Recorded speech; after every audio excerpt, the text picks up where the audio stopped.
बहुत धन्यवाद आपका। आज एक बार फिर आप जुड़े और अपनी यात्राओं के बीच से समय निकालते हुए जुड़े, तो इसके लिए बहुत धन्यवाद आपका, बहुत आभार। बीते हफ्ते बाज़ार में थोड़ी नरमी रही और एक बार को 22,000 के नीचे भी निफ्टी फिसला। कुल मिलाकर के बीता हफ्ता थोड़ा-सा नीचे नुकसान वाला रहा और इस नुकसान के पीछे थोड़ा एक बार फिर से अंतर्राष्ट्रीय खबरें और करके इस्राएल-ईरान तनाव बीच में थोड़ा-सा और बढ़ा, उसका भी एक असर कुछ देखने को मिला। अ, इस्राएल को चुप नहीं बैठना था, तो वो चुप नहीं बैठा, थोड़ा-सा उसने वापस रिएक्शन दिया, लेकिन उस रिएक्शन को भी लोग नपे-तुले रिएक्शन के रूप में देख रहे हैं, तो इसका फिर आगे क्या असर होना है? क्या बाज़ार में अभी और चिंताएँ रहेंगी या एक बार को जो होना था वो हो गया और अब वापस बाज़ार सँभलने की तैयारी में है? जी, नमस्कार। ऐसा है कि ये जो अनसर्टेनिटीज़ आती है ना, इसका जो रिएक्शन होता है, वो काफ़ी डिपेंडेंट होता है कि बाज़ार किस लेवल पे है। क्या ऑलरेडी रन हो चुका है या बाज़ार लाइट वेट है? हमारा बाज़ार लाइट वेट नहीं है, इसलिए किसी भी तरह का नेगेटिव हो, ये देखिए वॉर अलग चीज़ है कि कोई छींक भी देगा, उसकी भी नेगेटिविटी बाज़ार के लिए ठीक नहीं होती है। इसका मतलब ये नहीं है कि बाज़ार आपका खराब हो गया और कोई रिटर्न नहीं बनेगा, ऐसा बिल्कुल नहीं है।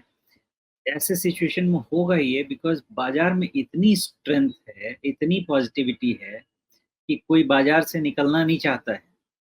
लेकिन कभी भी इस तरह की अनसर्टेनिटीज़ आएँगी तो ये शेक तो करेंगी ही करेंगी और इसको एक नॉर्मल लाइफ़ लेके चलिए। तो इससे प्रॉब्लम ट्रेडर्स को होगी 100% लेकिन इन्वेस्टर्स को नहीं होगी, जैसा मेरा अंदाज़ा है। इन्वेस्टर्स के लिए एक तो ये अपॉर्च्युनिटी होगी और जो है, अगर अच्छी क्वालिटी है, तो उसको होल्ड करेंगे तो बाज़ार खराब नहीं है। ये एक बात। दूसरी बात ये है कि अप्रैल टू जून का एक ऐसा फ़ेज़ है ना, जिसमें अप्रैल में कहीं न कहीं निफ्टी पीक आउट होता है और मई-जून में कहीं न कहीं एक आपको डिफाइंड बॉटम मिलता है। ऐसा एक जनरल ट्रेंड देखा गया है, अब इसकी प्रोबेबिलिटी तो बहुत ज़्यादा हम नहीं डिस्कस कर सकते। तो एक हमेशा ये पॉसिबिलिटी रहती है कि जो मार्च का अप ट्रेंड आता है, चाहे उसको आप नैव मेंटेनेंस कहें, ईयर एंड रैली कहें, जो कहें, उसके बाद अप्रैल में मार्केट कहीं न कहीं पीक आउट होता है। फिर एक बॉटम बनता है और फिर फ्रेश एलोकेशंस मार्केट्स में आते हैं और फिर राइज़ शुरू होता है। हमारे पास तो एक और रीज़न है इसके अलावा हमारे यहाँ जनरल इलेक्शन शुरू हो चुका है। तो इनके अगेंस्ट आपका मार्केट खराब नहीं है। रनिंग करेक्शन के लिए ऐसे कोई भी न्यूज़ रहेंगे, रनिंग करेक्शन के लिए बहुत तक ज़िम्मेवार रहेंगे, वही हो रहा है। तो आप कहीं ईरान हो सकता है या किसी और नेचर का ये हो सकता है correction.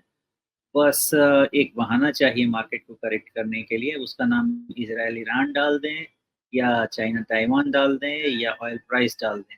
But net-net fundamentals of the market intact हैं, रनिंग करेक्शन किसी भी बहाने से हो सकता है। जी।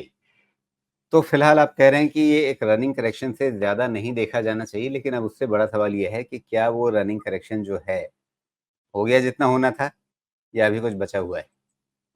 नहीं, अब यही बात यहाँ पे डिस्कशन की है बिकॉज़ देखिए हमने 21,900 के नीचे का मार्कर लगा के रखा था कि निफ्टी क्लोज़ हो, तो उसके बाद हम डिस्कस करें कि शायद बाज़ार में करेक्शन आ जाएगा। लेकिन साथ में दूसरा मार्कर लगा के रखा था निफ्टी बैंक का भी 46,500। ये दोनों के बाद ही स्टडी शुरू करनी थी, क्योंकि हमारी 3 परेशानियाँ हैं। एक निफ्टी, दूसरा निफ्टी बैंक और तीसरा Nifty IT. Nifty IT certainly weak चल रहा है और रिजल्ट्स ने बता भी दिया है कि यहाँ पे स्ट्रेंथ रहने का कोई रीज़न नहीं बनता है आईटी में। और अभी तक जिस असम्पशन से हम चल रहे थे कि आईटी इंडस्ट्री का, आईटी कंपनीज का जो वैल्यूएशन है गिवन द अर्निंग्स बहुत ज़्यादा एग्जॉर्बिटेंट है, उसका नॉर्मलाइजेशन होना ही चाहिए। तो बैंक निफ्टी को सपोर्ट करेगा लेकिन आईटी निफ्टी को परेशान कर सकता है। इसलिए सब कुछ अलग-अलग देखना मुश्किल काम है। तीनों को जोड़ के समझना पड़ेगा, तीनों को जोड़ के ऐसे समझना पड़ेगा कि निफ्टी अब आपको 21,900 नहीं देखना है, 21,700 देखना है, ओके? दूसरा निफ्टी बैंक 46,500 देखना है। तीसरा निफ्टी आईटी का कल का जो लो बना है, वो देखना है। इन तीनों को साथ में ऑब्ज़र्व कीजिएगा, क्योंकि अगर ये तीनों अगर ब्रीच होते हैं, ये मार्केट में करेक्शन कट जो है वो थोड़ा डीप होगा और वो फिर पहला हम इवैल्यूएशन करेंगे 21,000 के नीचे और 20,500 के आस-पास। उससे 200 पॉइंट 300 पॉइंट पहले भी सपोर्ट मिल सकता है, उससे 300 पॉइंट नीचे भी जा सकता है। लेकिन जब तक ये 3 लेवल्स नहीं टूटते हैं, इसको बहुत बड़ा क्रैक लेके मार्केट में नहीं चलना है। ये एक पार्ट हो गया करेक्शन वाला। फ्लिप साइड भी याद रखिएगा और फ्लिप साइड अब बहुत क्लियर है कि आपको 22,500 के पहले किसी भी तरह से पॉजिटिव नहीं होना है। बाय या बाय ऑन डिप्स के लिए। उसके पहले में ये मार्केट सेल ऑन राइज़ रहेगा एंड वेट एंड वॉच रहेगा। जी। तो सोमेश, जो एक ट्रेंड चैनल हमने थोड़ा फ़ॉलो करने की कोशिश की थी, हमें अभी शुक्रवार को ये दिखा कि ये ट्रेंड चैनल को थोड़ा-सा इसने नीचे की तरफ तोड़ा और उसके बाद फिर वापस उसके ऊपर बंद होने में सफल रहा।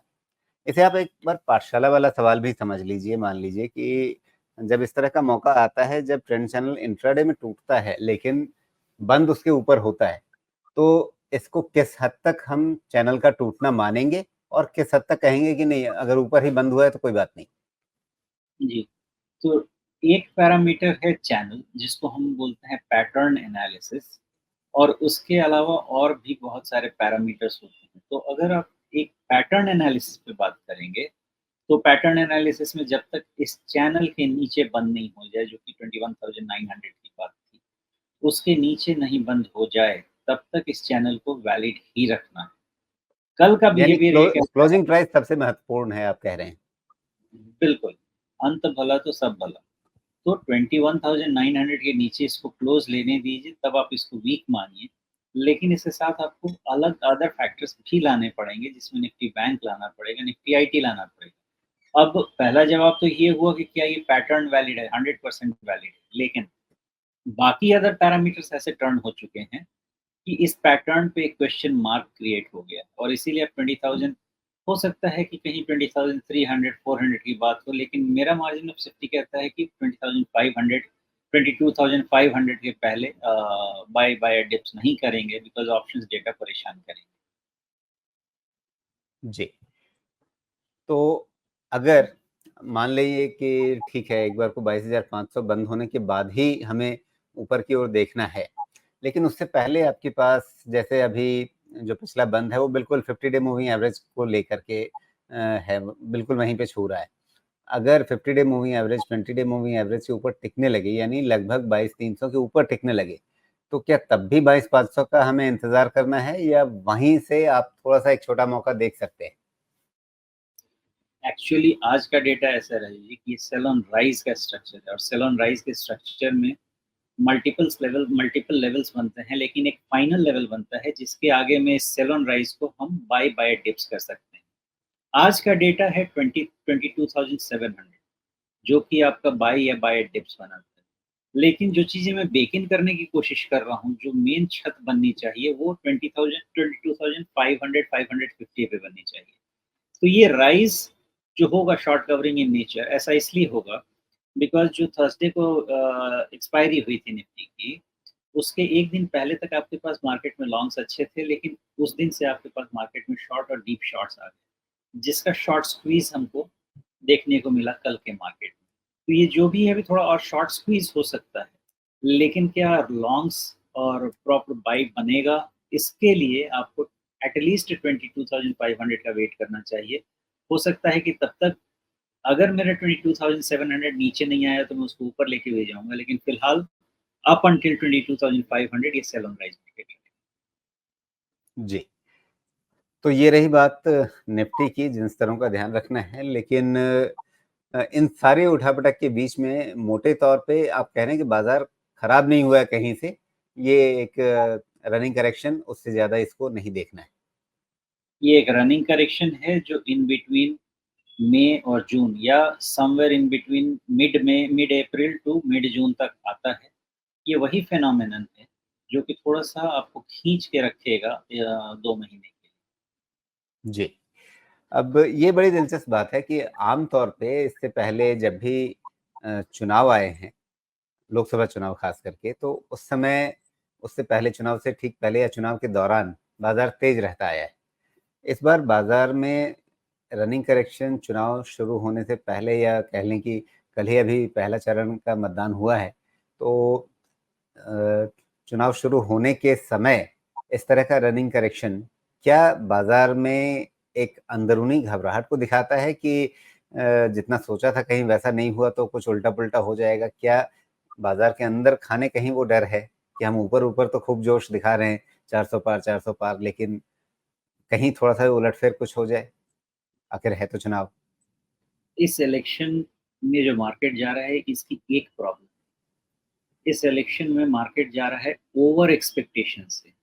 देखिए मैं तो कहता हूँ 272 बहुत होता है, लेकिन ओवर एक्सपेक्टेशन जो आप लेके जा रहे हैं ना 400, इसके कारण मार्केट थोड़ा-सा घबरा रहा है कि भाई 400 नहीं आया तो क्या हुआ? भाई 272 में सरकार बनाओगे, 300 के ऊपर कोई दिक्कत है नहीं। लेकिन जो जा रहा है 400 के ऊपर का एक्सपेक्टेशन, इसके लिए मार्केट को घबराहट है कि 400 नहीं आया तो क्या? एक बार पलट के सोचिए कि 272 आ गया तो हो जाएगा क्या? या 400 ही चाहिए आपको? तो अगर मार्केट लाइट जा रहा है, ओवर एक्सपेक्टेशन के कारण आप इसको अपना सौभाग्य मानें, बिकॉज़ इलेक्शन की जो वोलेटिलिटी होती है ना, बड़ी वियर्ड टाइप होती है। तो अगर मार्केट थोड़ा नीचे सेटल हो जाता है, तो हमारे लिए सेफ्टी नेट बहुत बढ़ जाएगा, वीक हैंड्स पहले से ही बाहर हो जाएँगे। यही मुझे देखने को स यही फिनोमेना देखने को मिल रहा है। जी। तो क्या इसका मतलब ये हम समझें कि अगर चुनाव के बीच में, चाहे चुनाव के नाम पे हालाँकि कोई भी अभी तक इस रनिंग करेक्शन को चुनाव से जोड़ कर के नहीं देख रहा है, लेकिन ज़्यादातर अंतर्राष्ट्रीय चिंताओं की ही बात हो रही है। लेकिन मान लीजिए कि अगर किसी भी नाम पे इन 2 महीनों में अगर कोई आपको नीचे के स्तर मिलते हैं अब वो नीचे का स्तर जहाँ भी बने वो आपके अलग-अलग मार्कर्स 21,700 से लेकर के 20,000 तक बने हुए हैं। तो कहीं भी आपको एक नीचे के स्तर मिलते हैं तो क्या उसे एक अच्छे सुनहरे मौके के रूप में देखा जाए और फिर क्या बाद में जैसे ही चुनावी नतीजे आएँगे उसके बाद जब लोग देख लेंगे अच्छा क्या हुआ, उसके बाद क्या एक बार फिर से नई रफ्तार बन सकती है? मेरे हिसाब से मार्केट की रफ्तार है, आगे भी रहेगी, नई रफ्तार भी बनेगी। मेरा मानना ऐसा है राजीव जी कि आप मार्केट के लेवल से काम मत कीजिए बिकॉज़ ये market in general medium to long term में एकदम सही है। कोई बुल ट्रेंड में किसी भी तरह की कोई खराबी नहीं है। आपका रनिंग करेक्शन आ रहा है, रनिंग करेक्शन 5 से 15% कहीं भी रहता है। अब डिपेंड करता है कि वो कितना होगा। आपको पैसा बनाना है तो यहाँ पे निफ्टी के लेवल्स आप हैंडी रखिए ट्रेड स्टैंड पॉइंट से। लेकिन आप अपना सेक्टर स्पेसिफिक स्टॉक्स जो हैं, स्टॉक पिकिंग कीजिए इस वैल्यूएशन और इस लेवल पे जनरल बाइंग आपको हेल्प नहीं करेगी। क्यों हेल्प नहीं करेगी? Because already stocks premium valuations पे चल रहे हैं। निफ्टी भी तो प्रीमियम वैल्यूएशन पे ही है। ये बात और है कि बहुत एक्सपेंसिव नहीं है, लेकिन वैल्यूएशन कोई चीप भी नहीं है।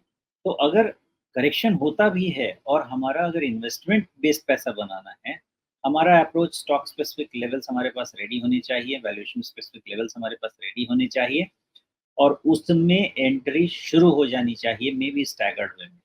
क्योंकि अगर निफ्टी की बात है या जनरल मार्केट के ऑब्जर्वेशन की बात है और मोमेंटम के हिसाब से अगर एंटर करना है, even if it is investment, then आपको आपको टुकड़ों में प्लान करना चाहिए। पहला टुकड़ा आपको 21,000 के नीचे प्लान करना चाहिए बिकॉज़ ये लेवल पे मार्केट बहुत करेक्ट हुआ नहीं।